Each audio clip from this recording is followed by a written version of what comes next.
Mike Lawler, a Republican who recently won a race to represent a New York district north of New York City in the U.S. House, is joining those demanding accountability over the evidently numerous lies told by George Santos.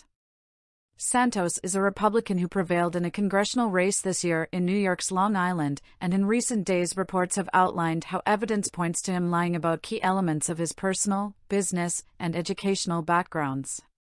Some of the apparent deception is just odd, like his contention maternal grandparents of his survived the Holocaust and description of himself as a Jew, although there's no reported evidence supporting the idea these forebears of his were even born in Europe.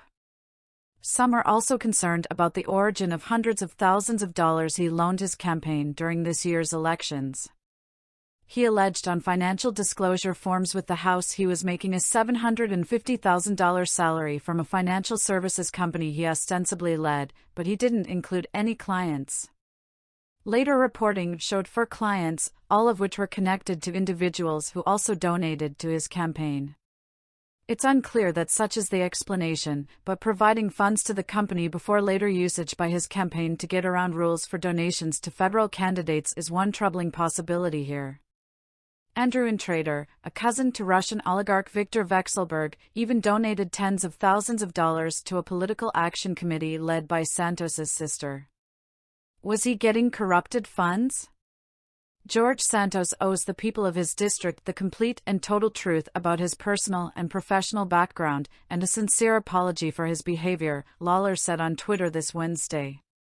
Attempts to blame others or minimize his actions are only making things worse and a complete distraction from the task at hand. With multiple federal, state, and local investigations seemingly underway, Mr. Santos should cooperate fully if he is to regain the trust of his constituents and colleagues. Nick Lalata, another GOPer who recently won a House race in the New York City area, also recently suggested a law enforcement response if necessary. Reporting from the New York Times subsequently outlined an investigation kickstarted by the U.S. Attorney's Office for the Eastern District of New York with a reported focus on his finances. The Nassau County District Attorney, a GOP official whose jurisdiction includes portions of Long Island, also recently announced an investigation.